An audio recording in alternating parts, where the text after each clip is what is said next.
Boa tarde a todos. Quero te agradecer primeiramente ao pessoal do EPL por esse convite. Acho muito importante, né, essa levar mensagens novas, principalmente para o público novo. Isso é o que a gente tem feito. Né?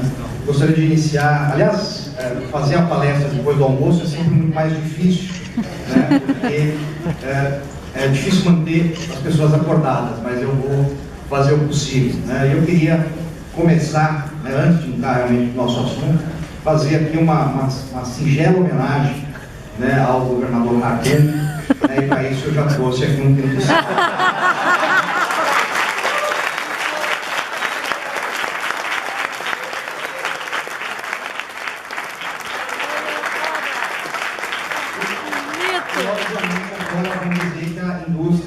Está me patrocinando também. Vamos lá.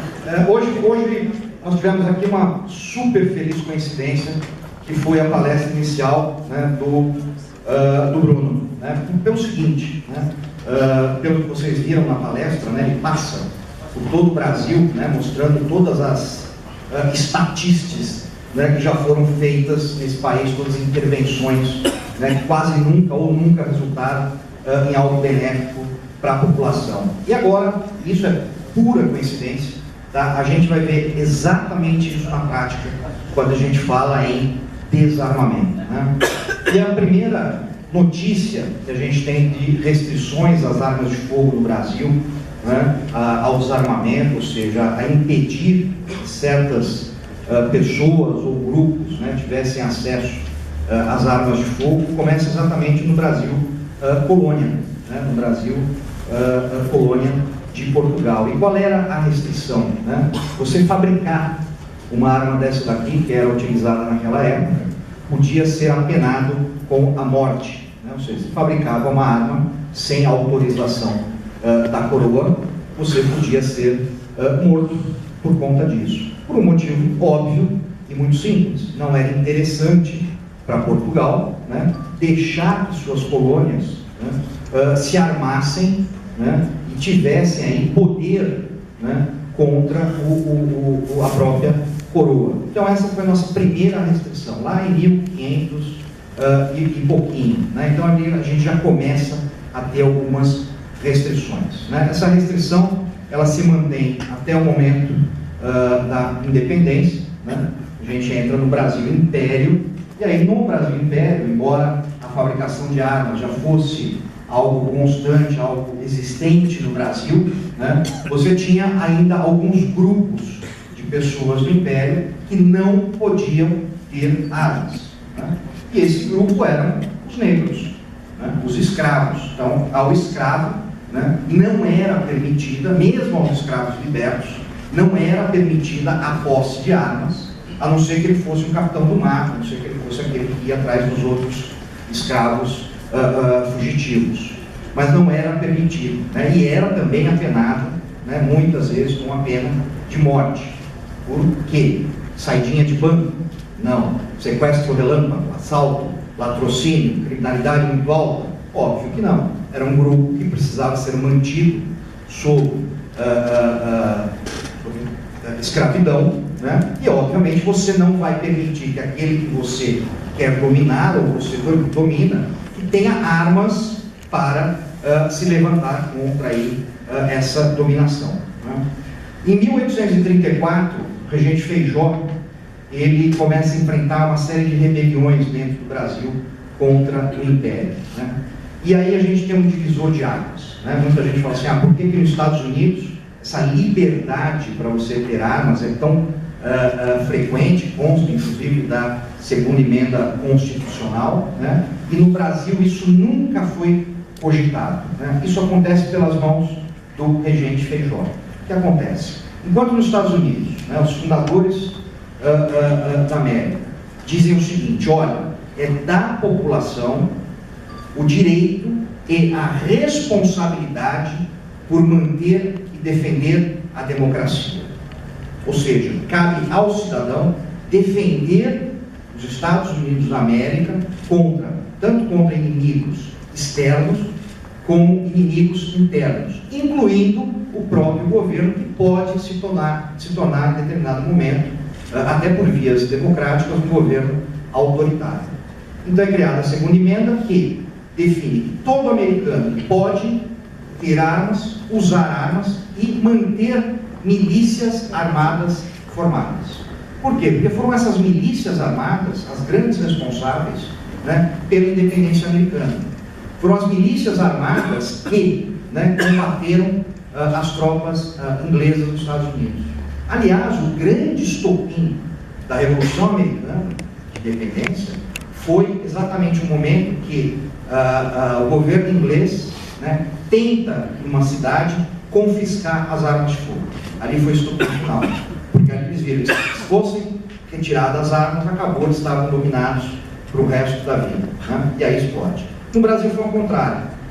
Regente Feijó decide o quê? Ele acaba com as milícias brasileiras, milícias essas que lutaram pela independência do Brasil contra as tropas portuguesas, e proíbe, né, proíbe essas milícias, proíbe, obviamente, que essas milícias permaneçam armadas. E cria o quê? A Guarda Nacional.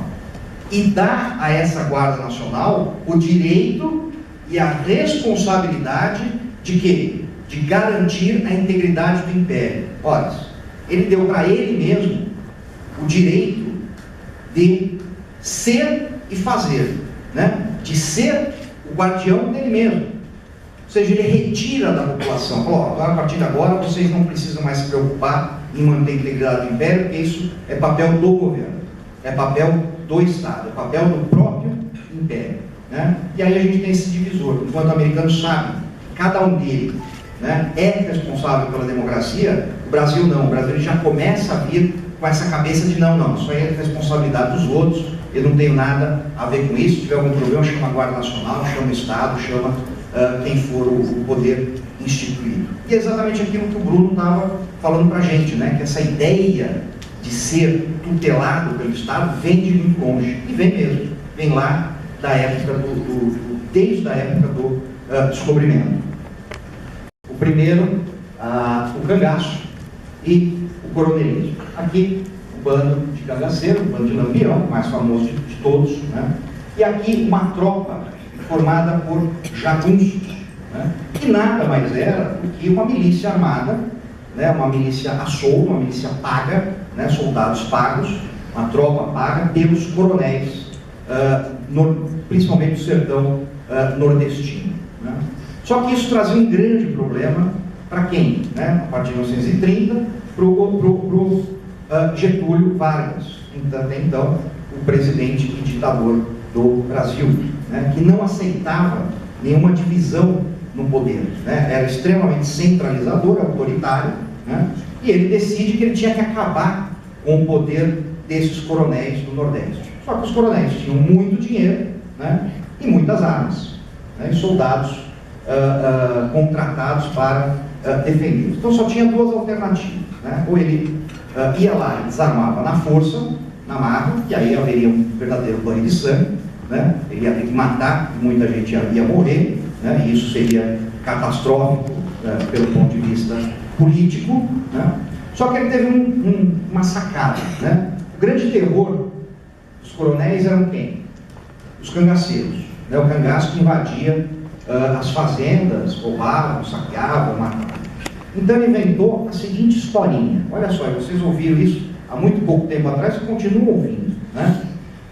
Temos que desarmar os coronéis, as fazendas, porque Lampião vai nessas fazendas, rouba essas fazendas e é assim que ele consegue o seu armamento. Então, se você, coronel, entregar suas armas, Lampião não vai ter mais onde roubar armas. E se ele não roubar armas, ele não vai poder atacar vocês com essas armas. E o pior de tudo, teve gente que acreditou. Quer falar, qualquer um pode falar a bobagem que quiser. Da mesma forma que nós tivemos no Brasil 500 mil armas entregues nas campanhas de desarmamento. Ou seja, 500 mil pessoas acreditaram, entregando aquela arma, ela ia estar colaborando com a sua proteção individual, né? E colaborando com a segurança pública e a pacificação e a queda de homicídios de uma forma geral, né? Aí nós temos dois exemplos, pessoas que acreditaram, pessoas que não acreditaram. Uma dessas pessoas que não acreditou foi o prefeito de Mossoró. Mossoró foi intimada por Lampião a entregar 400 contos de réis, né, e dizia a ele na cartinha que o prefeito pagava ou ele invadia a cidade, como ele fazia com todas as outras. O prefeito fez o seguinte, mandou um bilhetinho de volta e disse, venha, e distribuiu armamento para a população.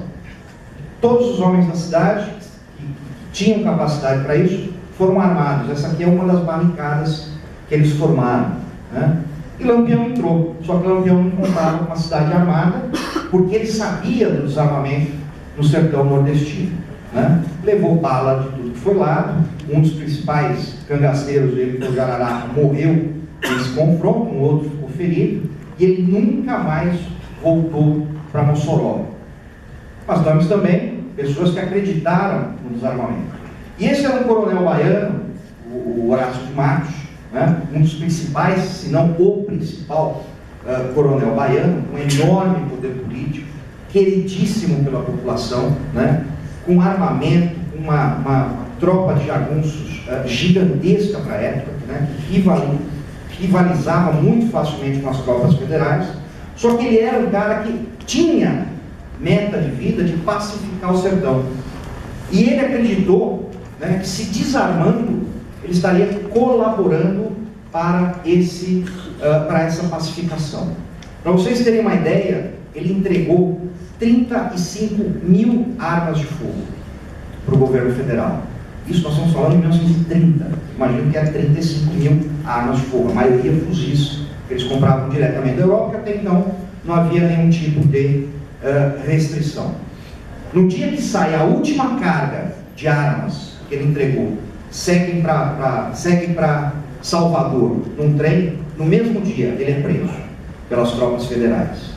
E a população desarmada, os jagunços desarmados, tudo que eles puderam fazer foi acompanhar a prisão dele até o momento que ele embarca num trem com direção a Salvador, né? Houve grande pressão, né, sobre o governo de Getúlio Vargas, ele era uma pessoa muito querida, né? E Getúlio Vargas manda então que o soltasse, desde que ele não saísse de Salvador, não retornasse para a sua cidade. E assim ele fez. E um dia ele está passeando com o filho de 6 anos dele pelas ruas de Salvador, levou 3 tiros pelas costas e morreu, pelas mãos de um policial, obviamente amando o governo federal, que também, né, foi assassinado logo depois, misteriosamente. Então aqui mais um caso de quem acreditou no desarmamento, acreditou que o governo queria o bem dessas pessoas, queria o bem do sertanejo, queria o bem da população. E é por isso exatamente, até esqueci de falar isso, que o primeiro capítulo do meu livro trata disso, né? A grande mentira de que o governo quer o bem das pessoas quando propõe o desarmamento. Alguém ficou muito agradecido, né, ao desarmamento do sertão foi o próprio Lampião, né? E nesse livro da Maria Cristina Mato Machado, ela conta uma passagem, né, onde ele está na cidade de Umbuzeiro, né? E lá ele encontra uma pessoa que ele confunde com o Major Távola.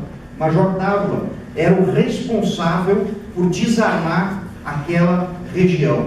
E ele vai até essa pessoa, imaginando que ele estava falando com o Major Távola, e agradece o desarmamento que ele impôs naquela região toda. Ou seja, o próprio Lampião foi o grande beneficiado. Isso é óbvio, né? Mas parece que não é tão óbvio assim, infelizmente, para algumas pessoas. E é exatamente o que a gente está vivendo hoje no Brasil com o desarmamento, né? É você dar... porque assim, essas campanhas de desarmamento são muito bonitinhas, né? Quando a gente vê na televisão, né? A velhinha lá entregando aquele 22 velho, né? O aposentado entregando o 38 quando ele serviu não sei aonde, né? Muito bacana. Só que tem campanha que a gente tem que olhar com o olhar do bandido, né? Com o olhar do criminoso, né? Para o criminoso, qual é a mensagem que está sendo passada? Né? É a mensagem de rendição. É a mensagem de, ó, eu estou me desarmando, não vou reagir, e agora eu dependo única, exclusivamente do Estado, que a gente sabe que é extremamente eficiente para proteger o cidadão, Né? Tenho certeza que se entra alguém atirando aqui, o Estado vai estar aqui para nos proteger. Né? Pô, gente, vocês estão rindo, o Estado não deixa nem eu comer sal. Lógico que ele quer meu bem. Como não? Vocês não acreditam nisso? Pô, tá louco. Explode contra Getúlio Vargas, mais uma vez, né? E aí as tropas paulistas entram em confronto com as tropas federais. Né? Qual era a formação das tropas paulistas? Né? Militares do próprio exército, baseados em São Paulo, que pularam para o lado dos constitucionalistas, né? A força policial, força pública de São Paulo, policiais, principalmente policiais militares, né? E o cidadão. Ali na segunda foto é uma junta de recrutamento voluntário, né? Onde o cidadão ia com a sua própria arma, com a sua própria munição, né? E se inscrevia e ia para combate contra as tropas federais. As tropas paulistas, né? Ali, por exemplo, né?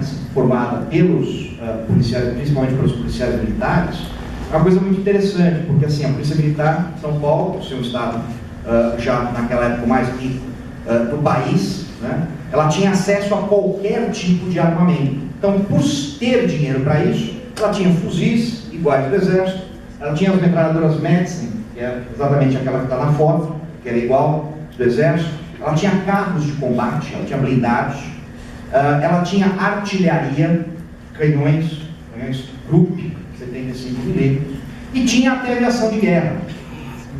Para que a polícia queria avião de guerra, eu não sei, mas ela podia ter, e ela tinha. E isso tudo foi utilizado contra as tropas getulistas. São Paulo foi massacrado, óbvio, né? Mas deu muito trabalho, né? Impôs ali um combate, impôs um desgaste ao governo federal muito sério. E Getúlio Vargas aprendeu uma lição muito importante desse episódio, né? E aí vem a grande restrição que até então não existia no Brasil. Em 1934, ele baixa um decreto-lei, né? Que restringe os calibres e os tipos de armamento disponíveis, não só para o cidadão, como para as polícias estaduais. Então, o cidadão, a partir daquele momento, ele não podia comprar um fuzil, por exemplo. Ele não podia ter uma metralhadora em casa, antes ele podia. E as polícias estaduais, a mesma coisa. Essa regulamentação é vigente até hoje. E ela é conhecida por quem é atirador ou colecionador de armas como R-105. É uma legislação que foi modificada durante os anos, mas continua valendo. E é por isso que um brasileiro, diferente de um americano, não pode ter um fuzil. Porque o fuzil mata mais. Não, não é por isso. É porque ele vai dispor em pé de igualdade com tropas federais. Por que uma das metas do Obama, né, tem sido exaustivamente a restrição aos fuzis? Vocês lembram do caso de Aurora, no cinema? Que o maluco lá entrou no cinema, no filme do Batman, atirando em todo mundo, etc. Pois bem, esse caso de Aurora foi exatamente o que startou, né, o que deu a chance para o Obama tentar restringir os fuzis para o americano. Porque o fuzil para o americano não é uma arma de defesa. O fuzil para o americano é um símbolo de liberdade. O americano ele tem um fuzil porque ele sabe, né, que ele precisa daquele fuzil, porque se um dia ele precisar, né, se um dia for necessário, ele pode enfrentar inclusive tropas oficiais. E aí esse maluco entra no cinema, armado com um fuzil e com uma espingarda. Começa a atirar com o fuzil, faz poucos disparos, o fuzil parou de funcionar, né, engasgou lá a munição, o cara não tinha muita perícia, ele abandonou o fuzil e continuou atirando com a espingarda. E foi com uma espingarda de caça que ele fez na maioria de suas vítimas. Só que no dia seguinte, o Obama estava na televisão dizendo assim: temos que restringir os fuzis. Não podemos deixar que esses massacres continuem acontecendo.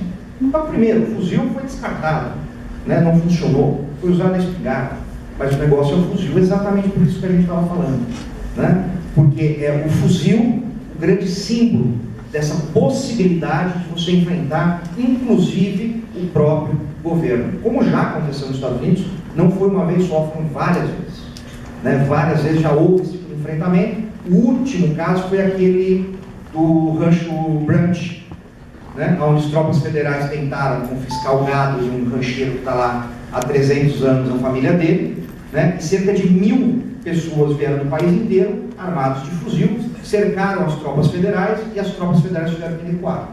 Ou ela matava todo mundo, ou eles morriam todos, ou eles recuavam. Esse caso de Aurora é bastante interessante pelo seguinte, né? O FBI investigou, como sempre fazem, né, bastante a fundo, né, esse episódio, para saber exatamente quais foram as motivações, se era motivação política, se o cara era só um maluco mesmo, né, por que usou armamento lá, por que foi em tal lugar. Eles descobriram o seguinte: na cidade de Aurora, onde ele morava, havia um cinema a 2 minutos da casa dele a pé, passando o mesmo filme, só que numa sala maior ainda, ou seja, havia mais pessoas ainda, né? Estreia do Batman, tudo lotado. Só que ele não escolhe esse cinema, ele vai para um outro que ficava a 20 minutos de carro da casa dele. Pô, por que um cara que decide matar um monte de gente vai colocar suas armas dentro de um carro, dirigir por 20 minutos, correndo o risco de ser parado de repente, de ser descoberto, de ser impedido, né? E o FBI chegou na única conclusão possível, né? Era o seguinte: o cinema que ele atacou é da rede Cinemark, né? E a rede Cinemark nos Estados Unidos é uma das únicas redes que proíbe que o cidadão entre armado no cinema. O cinema que ficava do lado da casa dele não tinha essa restrição. Então a chance de haver alguém armado entre 300 pessoas era gigantesca, uma vez que a Aurora tem um grande número de portes de armas emitidos. Então ele vai exatamente aonde? Aonde não havia chance de confronto. Então, o cara é louco, mas não é burro. Ele quer dar tiro, ele não quer tomar tiro, né? Se ele quisesse tomar tiro, ele dava tiro na polícia, ele está armado também, né? Mas ele não quer isso, até que ele nem se matou, né? Foi preso e não se matou. Uma das poucas vezes que esses malucos não fazem isso. Então aí, depois que o Obama levantou essa possibilidade de restringir fuzis, isso acabou virando, para variar, né, como uma esquerdinha, um tiro no próprio pé. Né? Que não só, né, primeiro que assim, ele encomendou um estudo do próprio governo americano, né, e o estudo comprovou de que mais armas são menos crime, né? Ou seja, estados americanos onde a liberação de portes de armas ocorreu, teve uma queda nos crimes, né? Estados onde as chamadas gun-free zones, que é no caso do cinema, que você não pode entrar armado, foi retirado, não houve mais esse tipo de ataque, né? O Texas é um exemplo disso, né? As escolas do Texas, há muitos anos, elas permitem que professores e funcionários da escola fiquem armados, né? Nunca mais houve um ataque em uma escola texana, por motivos óbvios, que a gente já falou, né? E até engraçado que eu estava uma quinta-feira, eu lembro bem, me ligou da CBN, né, de São Paulo, em rede nacional, ao vivo, né? Era quinta-feira, e quinta-feira à noite eu sempre saio com a minha esposa, né? Largo meus filhos com a minha mãe e a gente sai, né? E eu já tinha tomado umas, aí fica mais legal de falar. E a apresentadora querendo de qualquer maneira dizer, não, mas vão haver mais restrições. Eu falava, não, vão haver menos restrições, né? E a mulher louca comigo, né? Quase me chamou de débil mental, assim, meu, mas você está me dizendo? Eu falo, sim, eu estou dizendo que você não está entendendo, né? Não é possível, né? E foi exatamente o que aconteceu, né? A restrição que ele tentou fazer não passou, né? E o que acabou acontecendo é que várias das chamadas gun-free zones estão acabando hoje, ou seja, estados estão permitindo que em qualquer lugar, seja uma igreja, seja uma escola, né, uma pessoa devidamente habilitada entre e permaneça armada nesses locais, né? E aqui o crime continua desabando nos Estados Unidos. Mas vamos voltar ao Brasil. E a gente tem aí essa restrição que a gente tem até hoje de calibre, de tipo de... Vamos ao que a gente pode chamar aí de desarmamento moderno, tá? Que é isso que a gente está vivendo até agora. E ao contrário do que muita gente imagina, não foi o PT que inventou isso, né? Foi Fernando Henrique Cardoso, que na realidade também não inventou nada, né? Ele simplesmente trouxe uma diretriz, né, mais uma diretriz da ONU para dentro da legislação brasileira. E ele avisou que ele ia fazer isso. Ele avisou quando em 96 o governo dele publicou o primeiro Plano Nacional ou Programa Nacional de Direitos Humanos. Está lá escrito. Aliás, gente, vocês querem conhecer o que o governo vai fazer? Leiam o Plano Nacional de Direitos Humanos. Está ali dentro, ele ele vai fazer. Ele vai tentar, ele vai fazer. Né? E ele avisou que ele ia fazer. E ele faz isso através de uma diretriz da ONU, que é de 54, né, 1954, que veio através desse livro aqui, do Clarkson, que diz o seguinte: a única chance de haver uma paz mundial é com uma lei mundial. E essa lei, a única que tem poder para instituir essa lei mundial é a ONU. Então ela tem que forçar os seus países membros a adotar legislações iguais ou muito semelhantes. E ele diz nesse mesmo livro o seguinte, tá? O cidadão armado, em especial, né, caçadores e atiradores esportivos, são um risco para a paz. Eles não falam isso à toa, né? É porque assim, se vocês pegarem toda a história das guerras, né, isso até hoje, quem são os principais atiradores de elite? Todos eles, sem exceção. Todos eles eram caçadores. Eles não foram formados dentro do exército. Eles foram aproveitados pelo exército, mas não foram formados lá. Os melhores do mundo, até hoje, são e foram caçadores. Então, para eles não é interessante.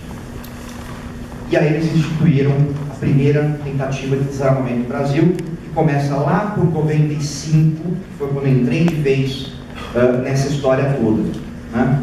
Quando eu já vi ali que tinha alguma coisa errada. Ele institui, então, uma lei em 97, que transforma, né, o porte de arma, que até então era uma simples contravenção penal em crime, idem para a posse de arma, que era uma contravenção, vira um crime.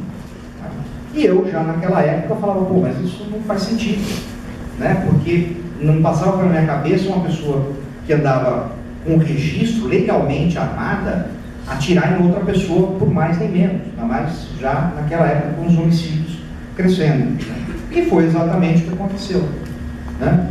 Ele instituiu essa lei, a criminalidade não caiu, muito pelo contrário, ela saltou, ela começou uma elevação muito maior, né, a partir da década de 90 no número de homicídios. Mas para bom governista, né, é aquela história, né? Pô, desarmamento deu errado. O que nós vamos fazer? Mais desarmamento. Não adianta, ué. Se deu errado, vamos desarmar mais. E aí vem o presidente de vocês. Leva que é seu. Então, lista aqui. Por favor, retire-se. Ou se mate. Uma faca ou enforcado. Por favor, não atire na própria cabeça que vai pegar mal para mim. Chega então nosso querido presidente Lula. E começa fazendo o quê? Instituindo Plano Nacional ou Programa Nacional de Direitos Humanos 2, a revanche. Nada mais do que uma continuação do que o direitista FHC fez. Nossa. É que o PT também é de direita agora, de acordo com o pessoal, né? Pessoalista. Faz o nome do PSL. Esse pessoalista. Ele faz o quê? Ele coloca o plano, o Programa de Direitos Humanos, número 2, em 2002. E o que está lá? Desarmamento. E não só o desarmamento cidadão, o desarmamento dos policiais em dia de folga e o desarmamento das empresas de segurança privada. Por quê? Segurança privada está matando os outros na rua? Claro que não. Né? Por quê? Porque esse tipo de gente é inconcebível você ter uma força que não seja governamental, que não seja estatal, com milhares de pessoas aptas para o uso de armas. Hoje nós temos, na segurança privada, 1.200.000 vigilantes. É o dobro que nós temos em todas as polícias juntas do Brasil. Todos eles minimamente aptos a usar uma arma de fogo. Isso para eles não interessa. E aí, o cidadão comum, o atirador, o caçador, o colecionador. Ah, professor, e o policial dia de folga? O policial dia de folga não é Estado. Ele não é visto assim. não está agindo a mando direto do Estado. Então, você vai agora vigiar essa rua aqui. Não, ele está passeando lá. Se acontecer, ele usa a arma dele, e ele, aliás, ele deve agir, inclusive, é obrigação obrigatória por lei, né? Mas não é interessante, porque ele faz bico, segurança, né? A arma dele, normalmente é arma particular, é arma do Estado. E essa palavra particular, privado, esse pessoal é um horror. Esse horror, essa palavra é meu, privado, individual, eu faço uso que eu quiser, né? Eles não gostam disso.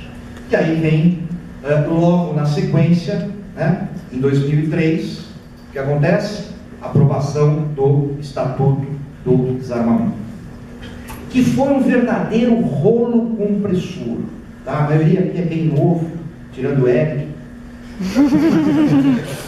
O Eric está lá no Dom Pedro, segurança do Dom Pedro. E ele, pô, sacanagem. Não é tanto assim.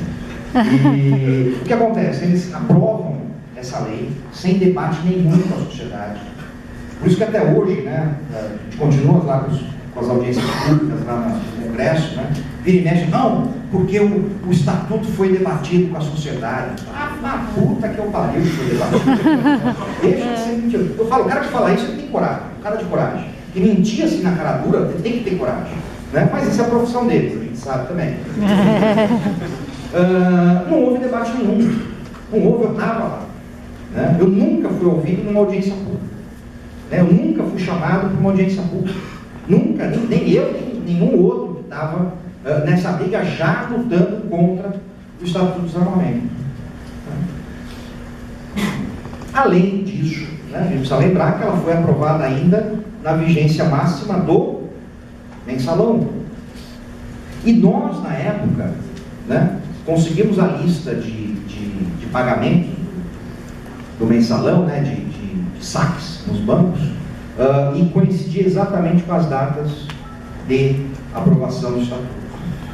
Foi tão democrático o negócio, tá, que eles não deixaram ser votado nominalmente, como os deputados queriam. Votaram por liderança, né, porque aí partidos, né, como bem disse o Bruno anterior, são 50 tons de vermelho hoje no Brasil. Né?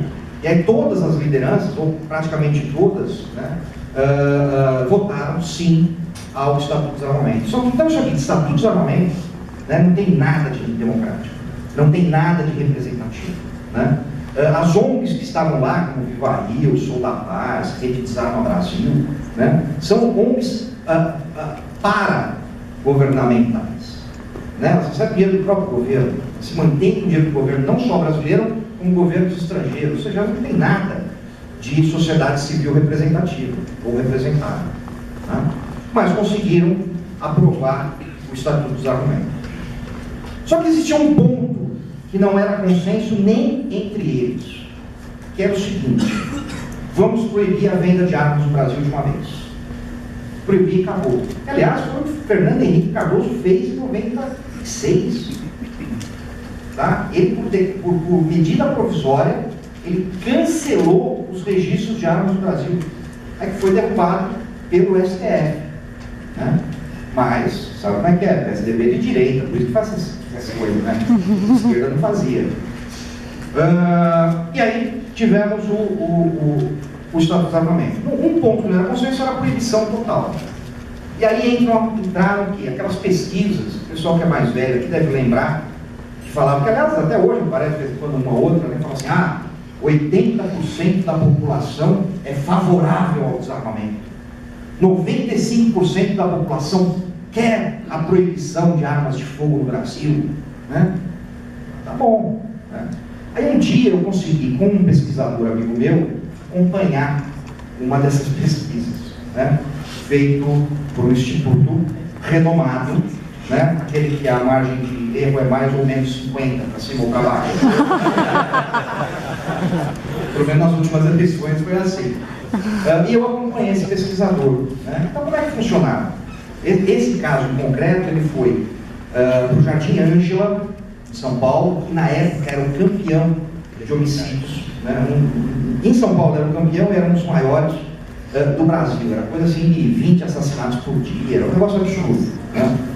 Aí chegava lá, pegava aquela tiazinha que estava sempre na frente da casinha dela, né, do barraco dela. Vamos contar, bom dia. Vamos da senhora? Maria. Dona Maria, como é que a senhora? Nós vamos fazer uma pesquisa, a senhora poderia participar? Posso? A senhora já foi vítima da violência? Aí já vítima da violência. Quem já viu violência fazer vítima? Ela sai do chão, assim, uma entidade. Já sei, vamos perguntar para a Márcia. A Márcia que debateu comigo aqui na Márcia estava lá no especialista em violência. Ela deve saber. Para mim, especialista em violência é psicopata.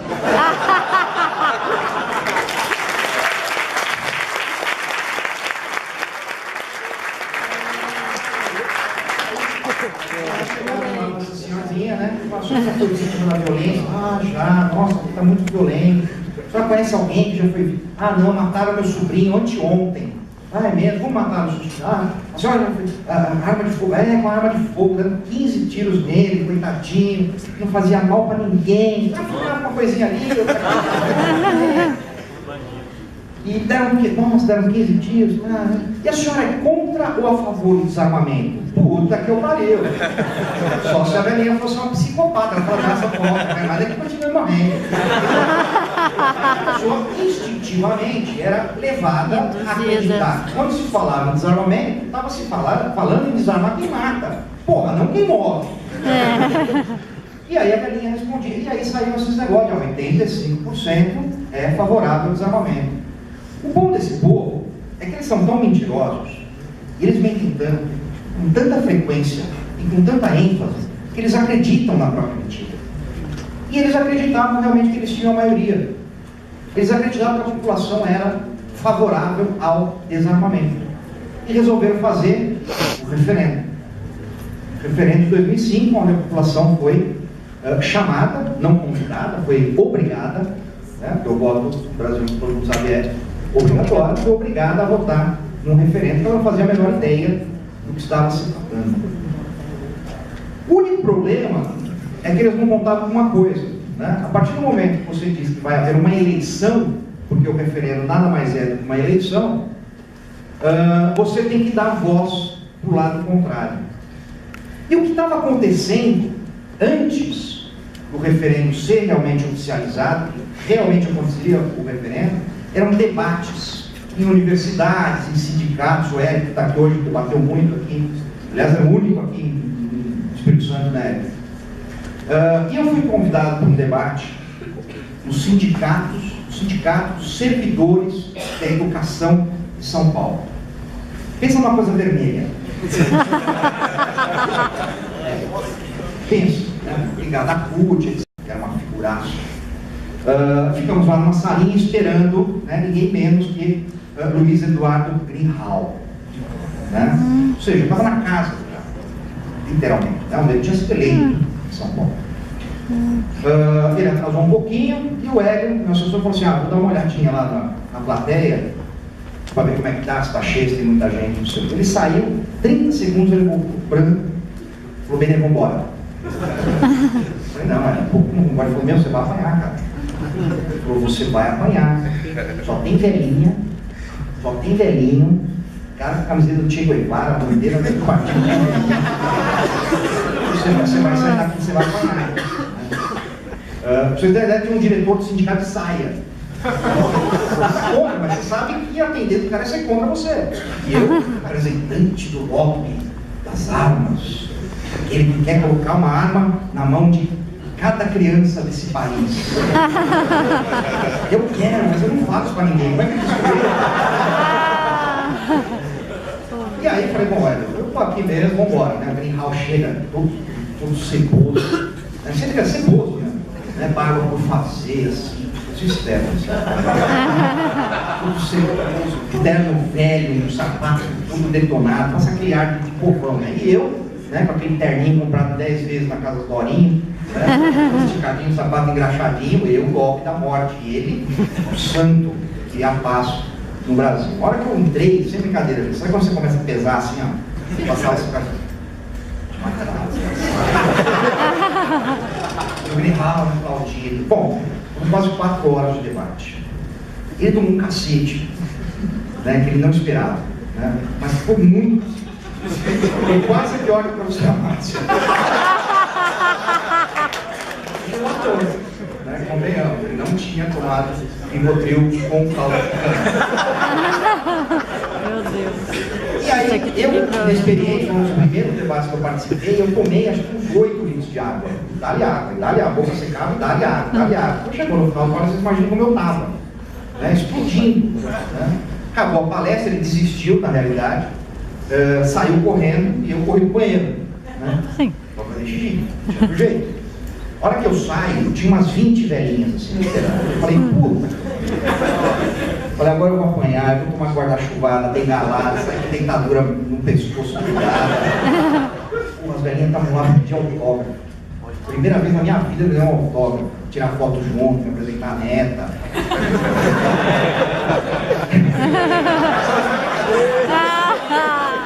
Foi uma louca, foi. E assim, brincadeiras à parte, naquele dia, eu tive certeza que isso aqui ia acontecer. Naquele dia eu sabia que se a gente tivesse um mínimo de espaço, o espaço que eles tiveram durante 20 anos para tentar fazer a cabeça de todo mundo, encabeçado ali principalmente pela Rede Globo. Desculpa.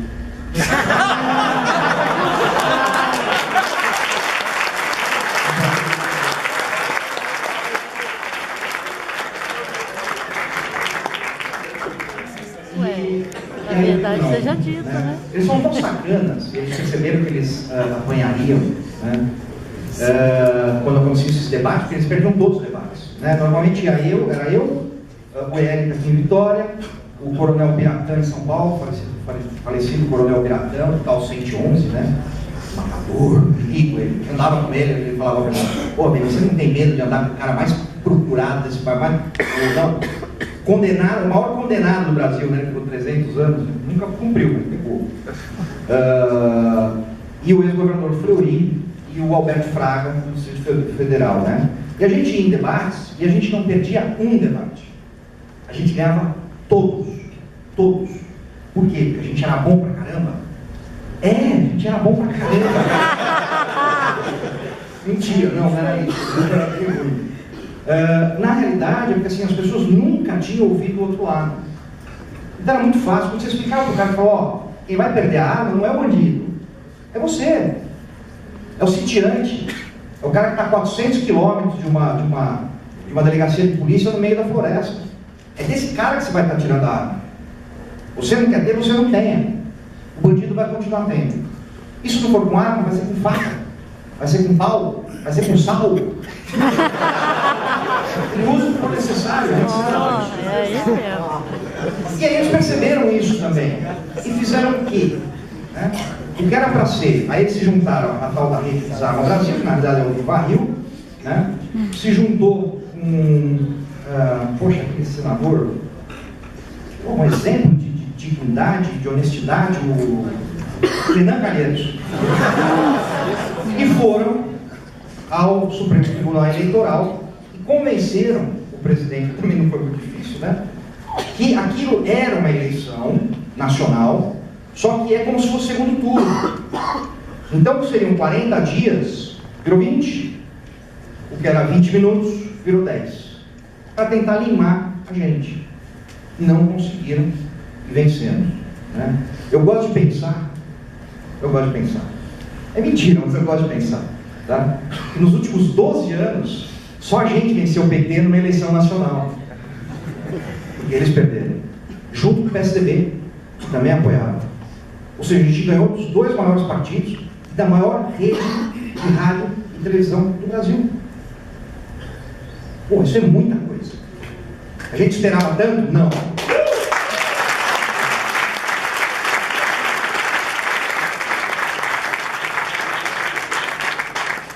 E o mais legal disso, mais gostoso, né, e que eu sempre gosto de usar como exemplo, né, é imaginar que um dia eu comecei isso mandando um e-mail.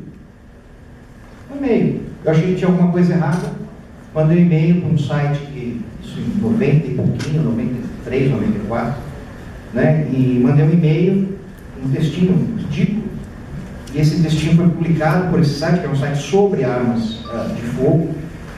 Isso chamou a atenção de mais gente e a gente foi se unindo, e aí eu decidi fazer um site que chamava Incorreto. O Eric lembra bem disso. Eu falo que ele é velho, você não acredita? Eu resolvi fazer um site sem saber fazer site. Eu fui lá e aprendi na marca.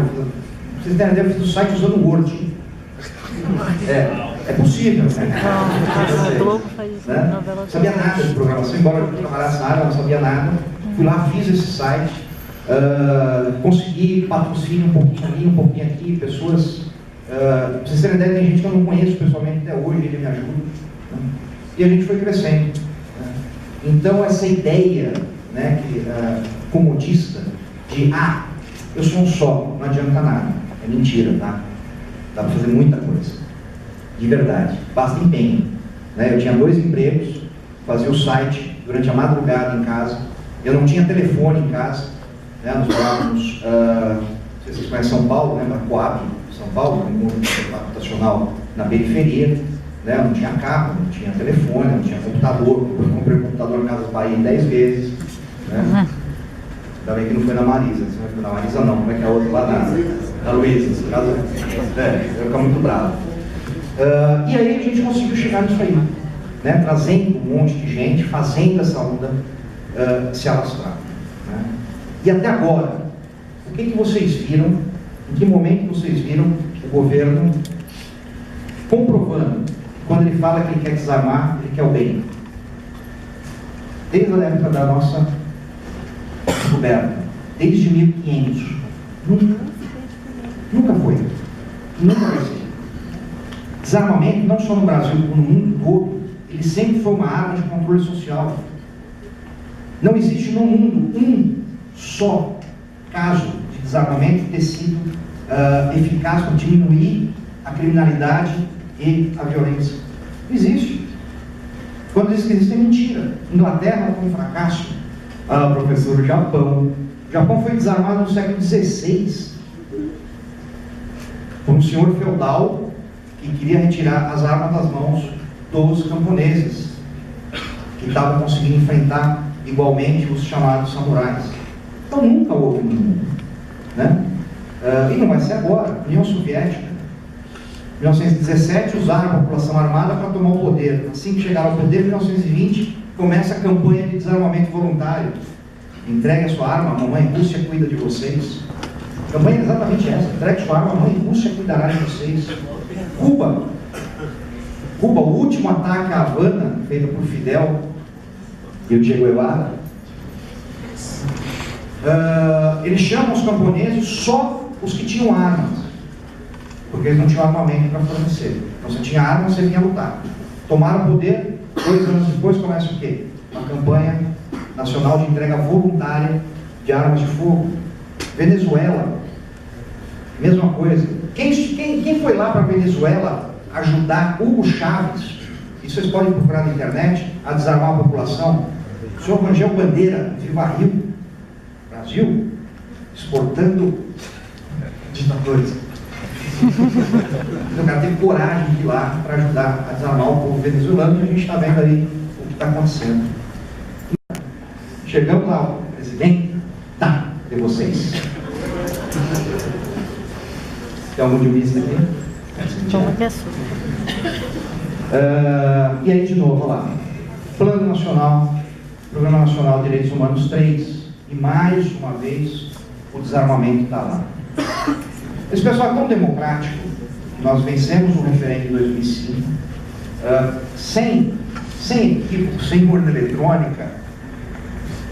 Em 2006, eu recebi um telefonema de Brasília, dizendo o seguinte: Benê, vem para cá amanhã, que vai haver uma reunião no Ministério da Justiça para tratar sobre o assunto do desarmamento. Só chamaram, óbvio, os desarmamentistas, da paz, Viva Rio, etc. O ministro então tinha saído, era o Thomas Bastos, e tinha entrado interinamente o Luiz Eduardo Barreto, o ministro da Justiça. Chegamos lá, eu e o coronel Paz de Lima, levei reforço, né? Falei logo de coronel. Sozinho eu não entrava no Ministério da Justiça, né? Eu sumi. Chegamos lá, a reunião não havia começado, estavam todos à mesa, né? Umas 15 pessoas, só nós dois contra o desarmamento de intrones mesmo. E aí chega o ministro, suando, esbaforido, atrasado, o corrente chegou assim, disse assim, boa tarde, obrigado pelo presente de todos. Já vou iniciar essa sessão dizendo o seguinte: eles venceram o referendo, mas nós não vamos desistir de desarmar a sociedade brasileira. Esse é o ministro da Justiça. Dizemos que 60 milhões de votos não valeram nada. E assim está sendo até hoje. Assim está sendo até hoje. Por isso essa nova leva, essa nova discussão editoriais da Folha de São Paulo, do Globo, várias outras, né, tentando aí dizer que o projeto de lei 3722, do deputado Rogério Peninha, é um projeto de lei que vai armar todo mundo, né, qualquer um vai comprar arma, vai ser igual aos Estados Unidos. Puta, não vai ser. Infelizmente não vai ser. Né? Ou seja, eles reiniciaram essa campanha, porque eles não desistiram de desarmar a sociedade brasileira. Não desistiram por quê? Porra, foi um sucesso o desarmamento, né? A criminalidade caiu. Alguém tem coragem de acreditar nisso? A gente fala de acreditar que a criminalidade caiu no Brasil depois do desarmamento. Alguém consegue imaginar isso? Os caras estão falando. Quantos aqui ouviram aquela notícia das vidas poupadas? Ouviram? Né? 120 mil vidas poupadas, 130 mil vidas poupadas, 160 mil vidas poupadas. Puta que pariu, os caras não conseguem nem combinar o número, né? Para todos eles falarem o mesmo. Não, cada um fala um, mas é aí 120 mil vidas poupadas. Né? Imaginando que não foi a mãe de Iná, nem o Walter Mercado que fez essa previsão, né? Como é que eles chegaram nesse número? Ah, porque a taxa de crescimento era uma, depois houve uma queda graças ao Estatuto do Desarmamento, e se continuasse naquela crescente, você teria 120 mil mortes a mais. Tá. Primeiro ponto. Como é que eles conseguiram? Porque isso é correlação. Correlação é fácil de fazer. Eu posso correlacionar qualquer coisa com qualquer coisa. Quem conhece o mínimo de estatística sabe disso. Quer ver uma correlação? Real. Califórnia, tá? O aumento do consumo de sorvetes é proporcional ao aumento de ataque de tubarões. É real. Se você pegar o consumo de sorvete e colocar do lado do ataque de tubarões, é o mesmo. Porra, proíbe o sorvete, professor. Se eu proíbe o sorvete, não vai ter mais ataque de tubarão. Não é isso? Né? A cabeça deles é a mesma.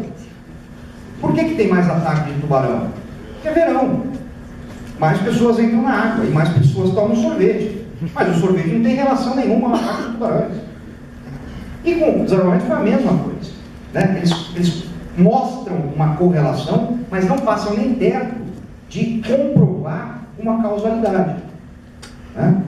E uma pergunta que eu tenho sempre feito para eles, e eles não conseguem nem, até agora não conseguiram responder, fiz até no Humaniza Redes, né? Aquele negócio lá do governo, as pessoas viram aí, né? O post dos caras teve 300 curtidas, a minha postagem teve 5 mil. Os caras estão bem pra caramba na internet. E eles não conseguiram responder uma coisa muito simples, né? Primeiro, se o sucesso é tão grande assim, como é que nós vamos parar no 11º lugar, um país mais inseguro do mundo? Aí vem o Som da Paz e diz o seguinte: mas o problema continua sendo o mesmo. A arma é roubada do cidadão e vai parar na mão do criminoso.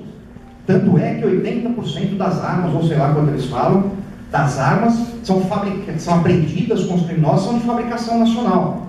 Porra, legal. Então, primeira pergunta, tá? México, 9º país mais inseguro do mundo. Problema seríssimo de cartéis de traficantes de drogas, armados, né? Violência armada gigantesca, que todo mundo já viu. Basta procurar lá, armas apreendidas México. Você vai ver assim, salas lotadas de armamento apreendido. Quantas fábricas de armas há no México? 0. Quantas lojas de armas há no México? 1. que é controlado pelo exército e fica na Cidade do México. E não vende fuzil. É óbvio, o bandido sempre encontra uma forma de se armar. Mas vamos imaginar que eles tivessem razão e que realmente houve uma queda no número de homicídios ou uma estabilização do número de homicídios, e isso foi graças ao Estatuto do Desarmamento. A única coisa que eles não explicam é o seguinte: isso aqui é homicídios por armas de fogo. A gente começa aqui em 96 e acaba aqui em 2012, que são os últimos dados. Muito bem. Realmente houve uma pequena queda aqui e uma certa estabilização.